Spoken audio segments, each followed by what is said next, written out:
Hi! ఈ 10 ట్రిక్కులు తెలుసుకుంటే మీరు యాంగ్జైటీ అండ్ స్ట్రెస్ నుంచి దూరంగా ఉండొచ్చు. ఒక్కోసారి మనకి విపరీతమైన స్ట్రెస్, యాంగ్జైటీ ఎక్కువైపోయి ఆ టెన్షన్‌లో ఏం చేయాలో తోచక సెన్సెస్‌ని కూడా కోల్పోయినట్టుగా బిహేవ్ చేస్తుంటారు. మరి అంత చెమటలు పట్టేసి కాళ్ళు చేతులు చల్లబడి లేదా ఏ డెసిషన్ తీసుకోవాలో తెలియని తీవ్రమైన ఒత్తిడిలో ఉన్నప్పుడు మనము ఈ ట్రిక్స్‌ని ట్రై చేసి మన సెన్సెస్‌ని మళ్ళీ బ్యాక్ తెచ్చుకోవచ్చు. మన ఆలోచన విధానాన్ని తిరిగి యథాస్థితికి తెచ్చుకోవచ్చు. ఫస్ట్‌ది ఒక లెమన్ తీసుకుని ఆ పులుపుదనాన్ని టేస్ట్ చేయండి. ఆ పులుపుదనం నోటికి తగలడం వల్ల మన బ్రెయిన్‌కి ఒక సార్‌నెస్ టింజ్ వెళ్ళి మళ్ళీ మన గ్రౌండ్ సెన్సరీని వెనక్కి తీసుకొస్తుంది. ఐస్ క్యూబ్‌ని ఒకదాన్ని చేతిలో పట్టుకొని గట్టిగా హోల్డ్ చేసి ఉంచండి. అంత ఇంటెన్స్ సెన్సరీనెస్ వల్ల మన బ్రెయిన్ మళ్ళీ కామ్‌గా అయిపోతుంది. తర్వాత ఏదైనా పాట పాడడానికి, మ్యూజిక్ హమ్ చేయడానికి ట్రై చేయాలి. దానివల్ల కొంచెం కామ్‌నెస్ వస్తుంది. చల్లటి నీళ్లు మొహంతో కడుక్కోవడం, మొహం మీద కొట్టుకోవడం, చల్లటి నీళ్లు తాగడము, స్ప్లాష్ చేసుకోవడం వల్ల ఆ యాంగ్జైటీ స్పైరలింగ్ తగ్గి మన బ్రెయిన్ మళ్ళీ నార్మల్ స్టేట్‌కి వచ్చేస్తుంది.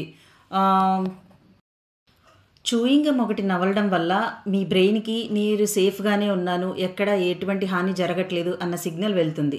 ఒక బరువైన బ్లాంకెట్ ఏదన్నా మన మీద కప్పుకుంటే మనతో ఎవరో ఉన్నారు, I am safe, I am safe అనే ఫీలింగ్ మళ్ళీ మళ్ళీ కలుగుతుందనమాట.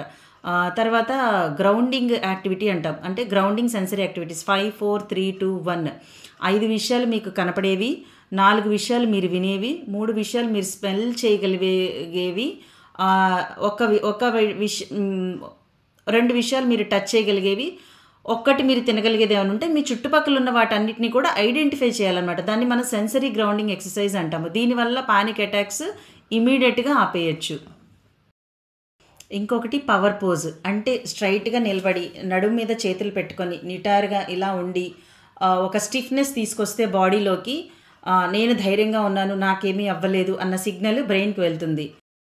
థర్డ్ పర్సన్ టాకింగ్ అంటాం. అంటే వేరే వాళ్ళకి ఇన్‌స్ట్రక్షన్ ఇస్తున్నట్టుగా నువ్వు చేయగలవు, మీరు చేయగలరు, నేను చేయగలను అలా మనకి మనమే బయటికి సెల్ఫ్ టాకు, సెల్ఫ్ ఇన్‌స్ట్రక్షన్స్ ఇస్తే మనకి రాబోయే లేదా మనం ఫేస్ చేస్తామనుకున్న ఆపదని ఎదుర్కొని మనలో ఉండే రేసింగ్ థాట్స్‌ని మన brain తగ్గిస్తుందనమాట.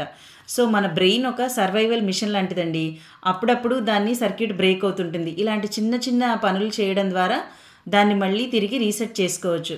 Follow for more psychological tips. I am Radhika, psychologist. Thank you.